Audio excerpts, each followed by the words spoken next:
Hi, and welcome to another edition of Newsmakers Journal of the Plague Year. I'm Jerry Roberts. It is Friday, September 3rd, Labor Day weekend, traditional start of the political season, which of course has been going nonstop at Newsmakers for a long time. We have our panel of top local journalists, Jade Martinez-Pogue from Newshawk, Josh Molina from Newshawk and Santa Barbara Talks. And somewhere in the ether, Nick Welsh is hurrying to his computer and we'll see him when he checks in. Well, let's start as we do with the COVID numbers. Jade, this Delta thing is still a problem. You wrote in the newsletter, which everybody should sign up for because it's the best single data dump on COVID anybody has locally, that there are 63 active outbreaks. What is an active outbreak and why? It seems like a lot. Yeah. Okay, so first, I didn't do the COVID letter this week. Don't want to take credit for that one, but I did write that in a story. So yeah, but so 63 active outbreaks. I do believe an outbreak is 3 or more cases from like the same source. So not just like random cases, but came from the same person. And active means it's still considered infectious. So I think the most of the active cases were in school or congregate living facilities and then schools. Schools, yeah. Businesses. It was like 11 or something like that, active outbreak in schools? 21. 21. So would that be separate school sites or?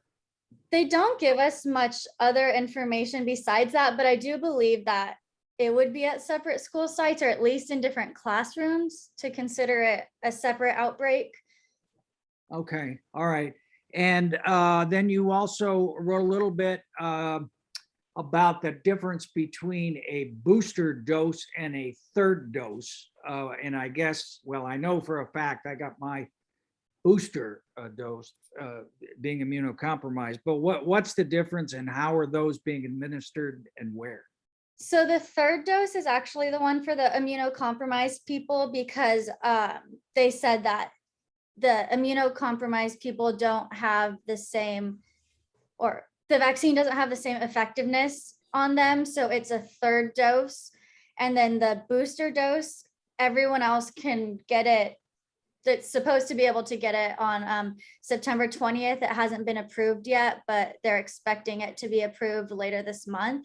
And so then the general population, I believe 16 and up can get the booster dose 8 months after their second dose. 8 months after. Mm-hmm. And it's only for Pfizer and Moderna, not for Johnson & Johnson. Right. But in terms of the third dose, though, that's now available. You can walk in, I guess, to CVS. I went to the Sansom clinic, but it's pretty available. Yeah, and I think you just have to self-attest. So you don't have to bring any medical documents or anything. All right. And then Josh, you remember in the old days when there were something called newspapers, and the first rule a reporter learned was to read everything in the newspaper every day in case they had to be sent out on it. So I'm sure you read Jade's story about the Goleta School District and how it's handling COVID. What were your thoughts on how that compares and contrasts to Santa Barbara Unified?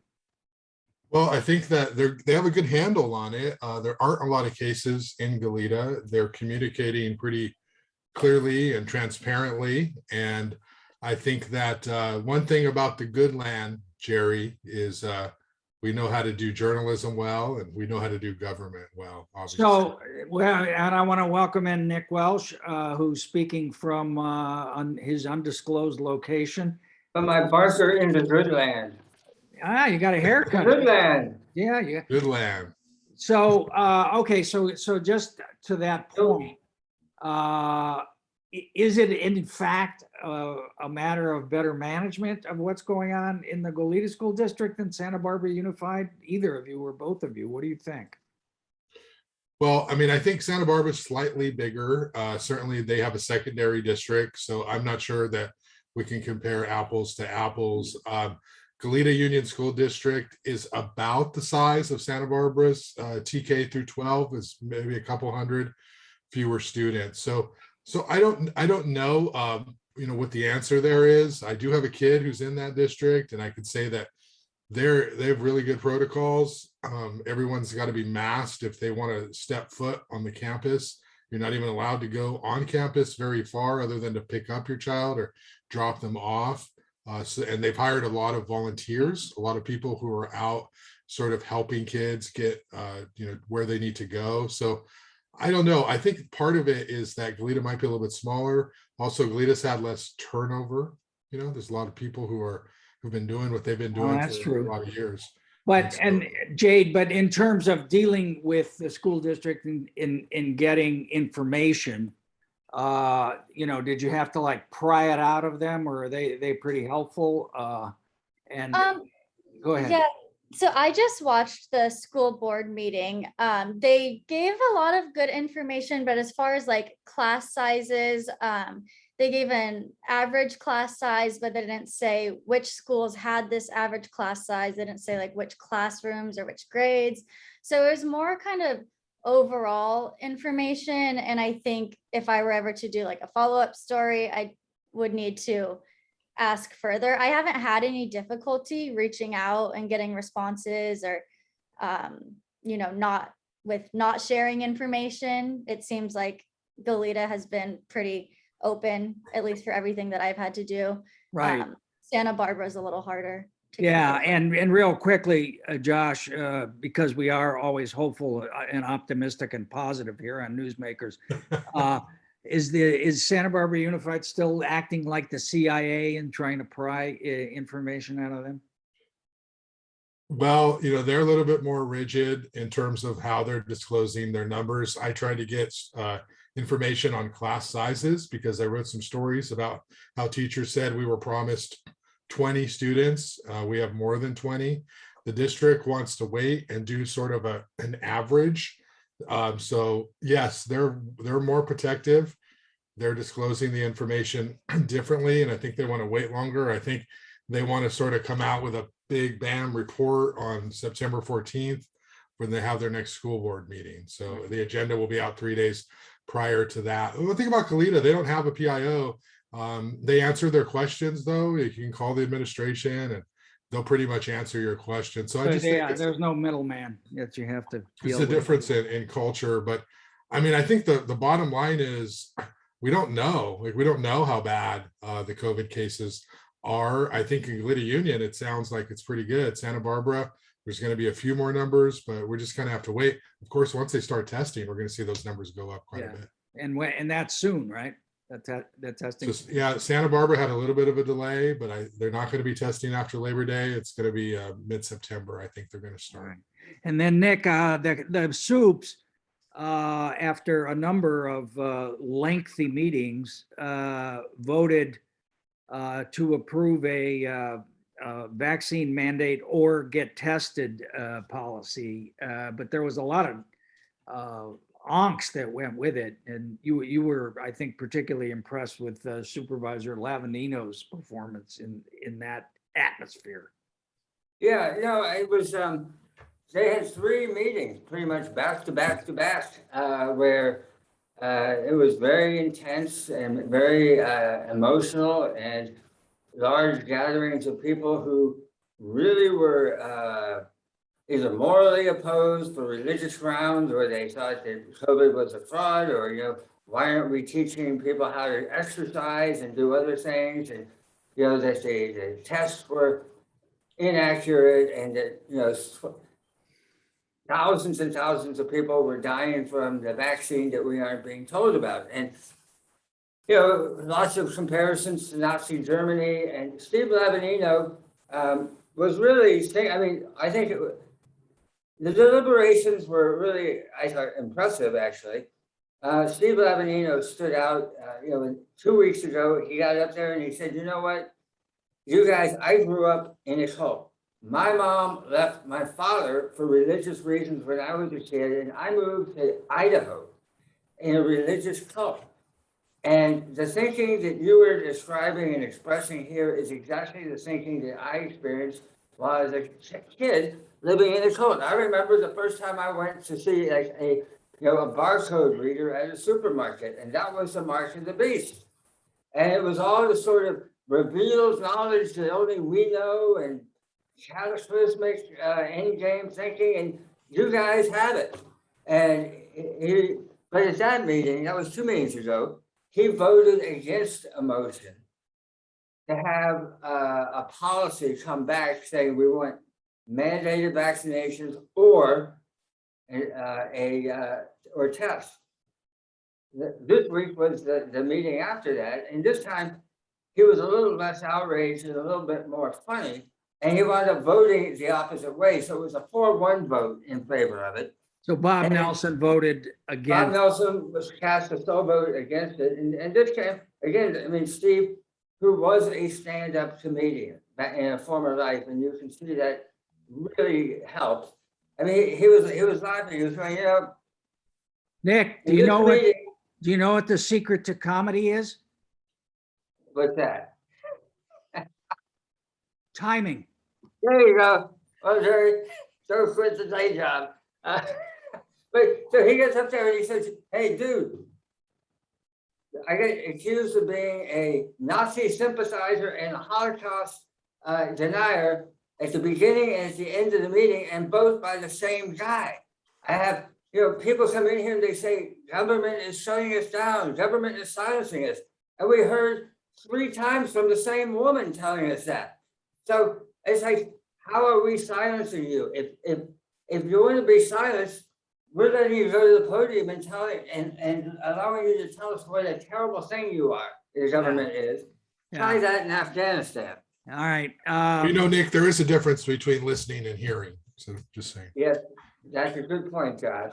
And Jade, was your sense of the anti-vax people that it was any particular cohort, or was it just a collection of individuals? I mean, I guess evangelicals were strongly against it. What was your sense of the opposition? It was a bunch of people. I was surprised by how many nurses there were in opposition. And they didn't really say, the vaccines are bad. It was more of a, you're violating my civil liberties thing for them. But it was honestly kind of a mix of people, I would say primarily from the looks of it, I guess, Yeah. from what I could tell. And- But And I think that's a safe demographic description. And, it was definitely white people. And, I was struck too, Jane. The nurses were very passionate. Firefighters, there were a number of firefighters. I thought one of the highlights of the last one is Dr. Mark Abadi. who is who is married it? to whom, Josh? Who is Dr. Mark Abadi married to? How am I supposed to know? What kind of Wow. a question is that? The- What is this, TMZ? No, Jerry. the correct answer. I thought my segment was in 5 minutes. Am I supposed to be paying attention now? Carolyn. Carolyn Looks like Abadi. Carolyn. Oh, I didn't know that. Oh, Yeah. But I thought her name was pronounced Abate, so that's what. maybe threw me. I'm getting it wrong, but he is a very well-respected oncologist in town at Sansom Clinic, and he's been there for 33 years, and his wife is there saying, my husband is not going to be able to continue practicing medicine. And they articulated an interesting argument, which I hadn't heard before, which is a pro-life argument, which is that it's against my religious liberties because I'm pro-life. And somehow or another, the argument seems to be that fetal tissues are involved in the development of the vaccine. Now, I don't know if that is factually You know what? accurate. If you're pro-life, stop infecting other people who are going to die. Come on. the pro-lifers were that. There was one lady who was like, these are my religious beliefs. She's like, this is a conscious thing for me. I can't morally do this because I care about lives no matter how small. And she went like that. And yeah, it was that. I'd never really heard that argument for anti-vax before, but I was just kind of, Yeah, I'm That was- pro-life, so I'm going to spread a death. That's a very good argument. Josh, Something, we forgot to ask the mayoral candidates. Of course, James Joyce several weeks ago said that the city employees should have the same policy as the county. We didn't ask that, but is there any move in the city, in City Hall to require vaccines or testing? Well, City Hall's kind of been on vacation for the last couple of weeks. There are no council meetings with Yeah, but Paul there's not a lot of around. people who are working. With Paul not around, I doubt there's going to be any proactive leadership from the mayor on that issue. Wow. So I don't know.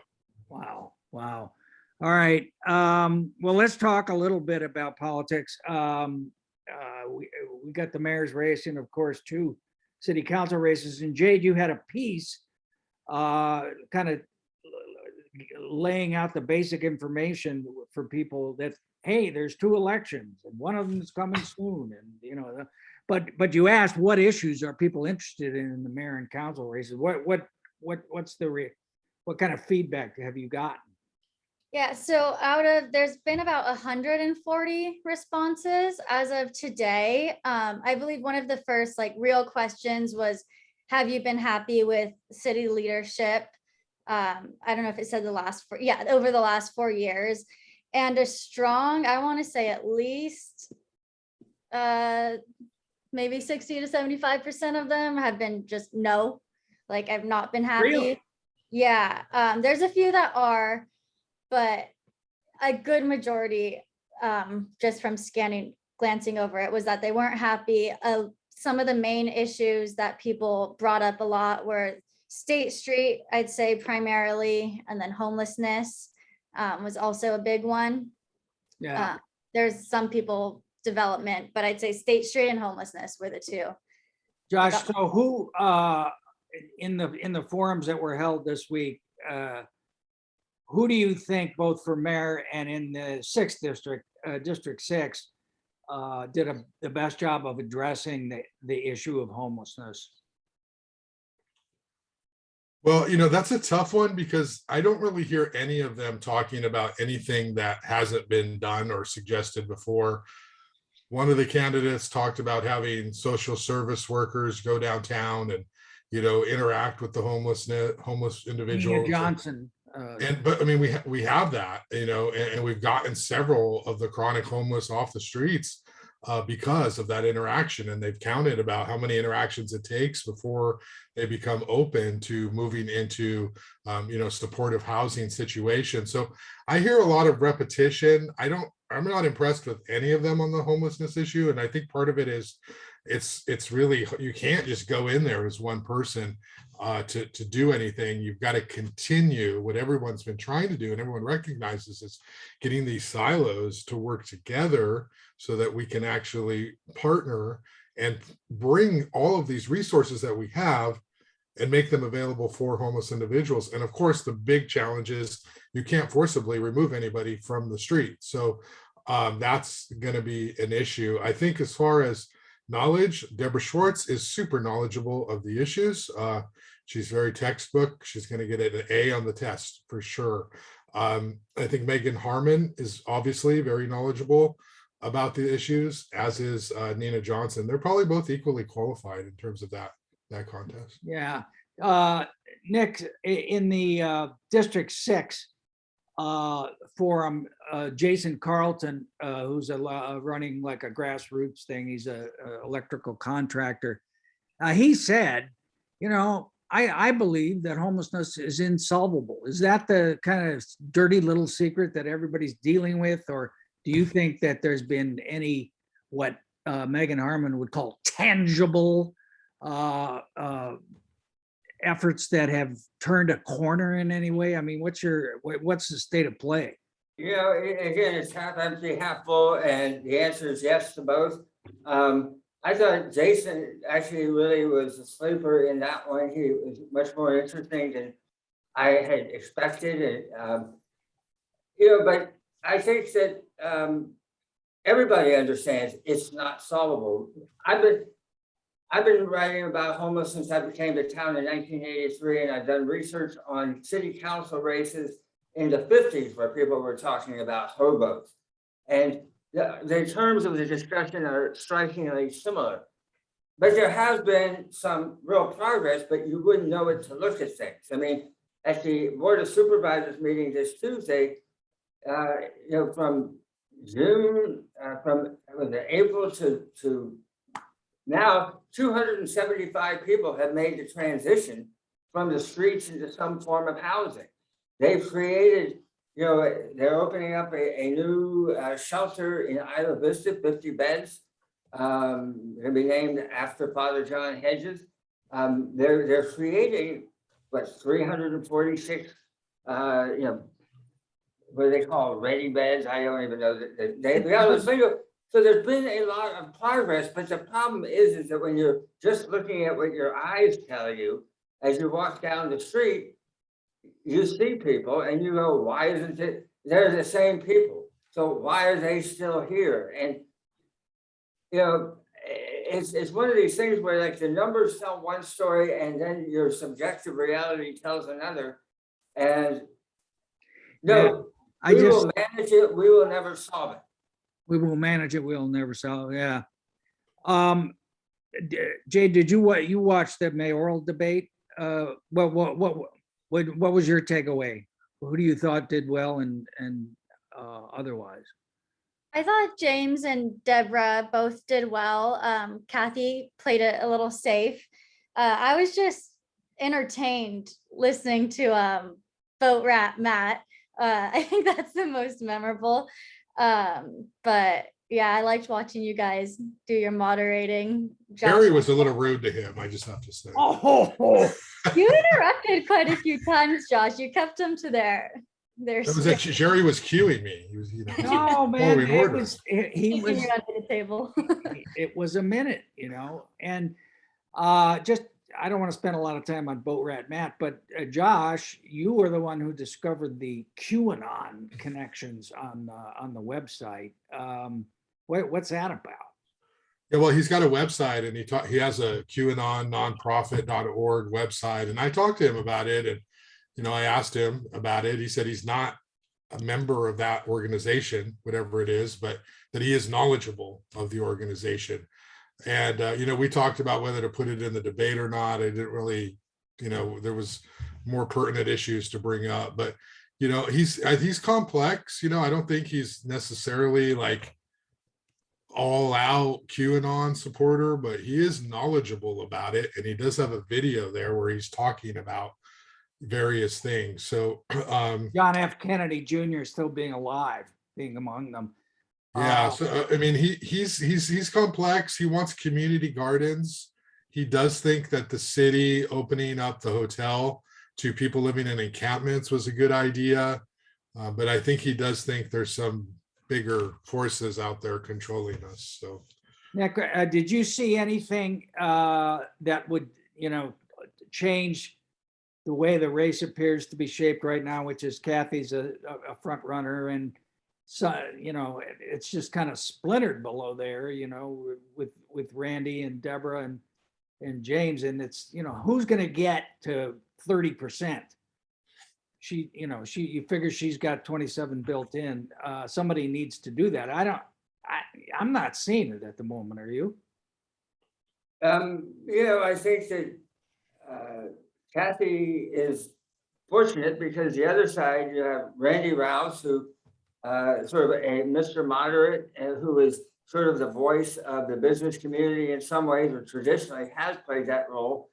Now competing with Deborah Schwartz, longtime planning commissioner, who is very actively and aggressively supporting the business community and purports to be the business representative on your forum. And then you have Mark Whitehurst, who was with the downtown organization for 14 years on the board and runs a newspaper. And didn't know what time the debate was. Well, he showed up and, they're all taking votes from each other in different amounts. And so I think that will definitely help Kathy, who is going to get sort of the party loyalists from the Democratic Party. And people who Josh, see it that way. I know you need to go pick up kids, but before you leave, do you hear anything about, some of the challengers, dropping out or getting behind one person or ABC, anybody but Kathy, move or anything like that? Yeah, I think that what I'm hearing is there is some concern. This happened last time. It's happened enough times to people who don't like an incumbent. And so you can have a whole bunch of people run, and it's actually the wrong approach. This is what the Democratic Party does so well, right? When they endorse early, they get one to run, and they put all their forces behind that. Conservatives or moderates or people who are not part of the apparatus don't do as well. I think the word on the street is either Randy or Deborah has to get out of the race if they want Kathy to lose. That's the only way, because there's a lot of people who support Randy. There's a lot of people who support Deborah. They're going to split, and Kathy is going to win. Now, I don't mean to discount Joyce at all, but money really matters, and he needs to raise more money to get to be known by more people if he wants to be in that top tier. I don't know I think the egos are so big in politics. Nobody wants to get out. Nobody wants to step down. But if you're just doing the math, right, that's 3,000 votes that can go to either Randy or Deborah if one of them gets out, and that means that's going to be more than Kathy gets. Nick, almost all the big endorsements, and we could, have a whole show about whether endorsements matter, but one that does matter is your newspapers, because I think, you guys do a good job of researching, and most races, I can think of one, but, and then people, your readers follow that. When's that coming? And can you tell us today who it's going to be? The answer is no. I don't know who it's going to be, and truly, I mean, this is. I'm telling all the candidates the same thing. It's wide open. Everybody has a shot. Our endorsements will be coming out early October with when the ballots come out. I don't see Randy and I don't see Deborah stepping back. I just have a hard time imagining that scenario. Either one of them saying after you, Alphonse. And I don't know that, as James Joyce III, if he has enough of a market share here yet, where if he were to do that, it would shift the outcome. Yeah. Jade, I'm interested. Was there enough information in the mayoral forum for you to say, "Oh, that's who I'm voting for," or no? So you want to hear? You're going to watch all 8 of the forthcoming ones. I'm ready. Yeah, no, I need to do more research, and I don't know, I feel like I read all this. I want to know more before I'm ready to say who I'm going to vote for. All right. And then Josh, what was interesting on your forum, where you really did get a delineation, was on the Senate bills 9 and 10, the zoning busting laws up in Sacramento that were passed by the legislature in hopes of promoting the production of more housing, where really it would strip any power the city had almost from regulating new housing in residential neighborhoods, and would allow up to 4 units per parcel. Very big deal. Hasn't been signed by the governor yet. Only one candidate came out clearly against it, which is Randy, which is interesting because he is so-called business. He's the more status quo candidate in a lot of ways. And as I believe, and I don't know if he's been endorsed by Sheila Lodge yet, but I would imagine.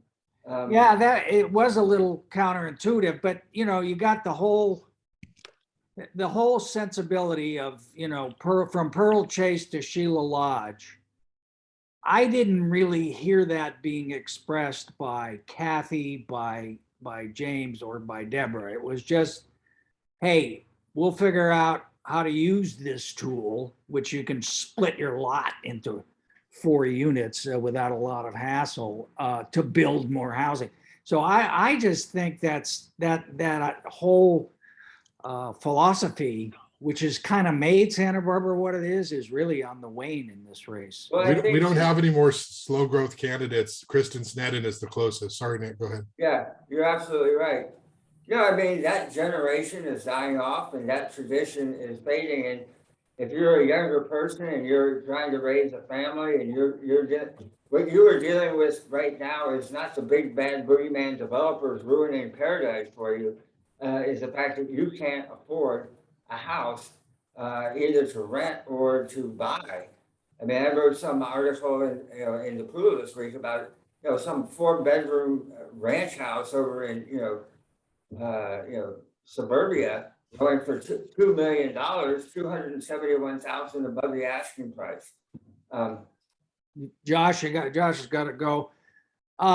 Just to close on that though, I mean, don't kill the golden goose. Turn it. You're right. I understand. And people have been making that case since as long as I've been here. And that tension is always, but right now, what people are feeling inflamed by is the housing urgency. And then also there's a recognition that the state is going to strip local control away no matter what. Whether these bills get signed or not, sooner or later, the state's they've already encroached on that. But you could hear a real difference between Randy and what Randy said and the others about, I mean, there's still going to be some apparatus of government that can, Right. complicate things. And he was the only one that made it sound like he's going to kind of stand in front of the tank or is willing to be. Yeah. Yeah. All right, Jade, what do you got coming up? What are you working on? What are you going to do with all this information about what people want to hear about? We're gonna use it to do some profiles on each of the candidates to, drive the questions that we're gonna ask them. I'm hoping it won't be Q&A format, but we'll see which of the issues, because there were questions asking specific issues to districts. So we'll use it to, guide our reporting for the profiles. But Now tell McFadden and Bolton, there's this new thing called video that they can use. And then just to close, Nick, your piece on you're always looking for all's well that ends well ending to the cannabis war, and always doing it prematurely. But this one, it looks pretty substantive in carb. Well, on the cannabis front, yeah, you're right. I'm becoming more and more conflict adverse in my old age. And I'm looking for a happy ending here. And there is a peace threatening to break out in Carpinteria between the Carpinteria greenhouse growers and the Responsible Cannabis, the Coalition for Responsible Cannabis, which is different than, concerned Carpinterians. So you have all these factions there, and not everybody's happy with the proposed peace accord. The key issue is smell, and this Wednesday at the County Planning Commission, there was a 5-0 vote, which is significant, in favor of a very large greenhouse is proposed in CARP that would be the first to use carbon scrubbers. And carbon scrubbers have always been deemed the state of the art. If you really want to control the smell, you put them inside the greenhouses so they control the smell before it can get outside. What we have now are these sort of things that are outside that blow scent up into the air that intercept the cannabis smell. And people say it smells like Febreze and other things, and it doesn't really work. So two of the planning commissioners who have been very critical of the cannabis industry for not doing enough on this voted for this. So it is sort of, at the same time, you have this announcement of peace breaking out, or the prospect of it, to be much more accurate. And you have the planning commission voting for a big project that would put the best technology that anybody has talked about in place. And again, we will see if that works. Who knows? Maybe that won't work. Yeah, well, Okay. But yes, you're I right. think we're still in chapter 4 myself. I don't think we're anywhere near the end. And meanwhile, don't miss Jana Zimmer's op-ed in the Montecito Journal this week. She's representing someone in the Santa retail Claus Lane. in Yes. dispute, and the county is insisting that the hearing has to be on Yom Kippur, and that's not sitting well with her. So, all right, Jade Martinez-Pogue, Nick Welsh, thank you so much. Josh in absentia, and have a happy Labor Day weekend. Yes. Be safe, wear a mask, and then the political season will start, and we can start talking about that. All right, see you next time on Newsmakers.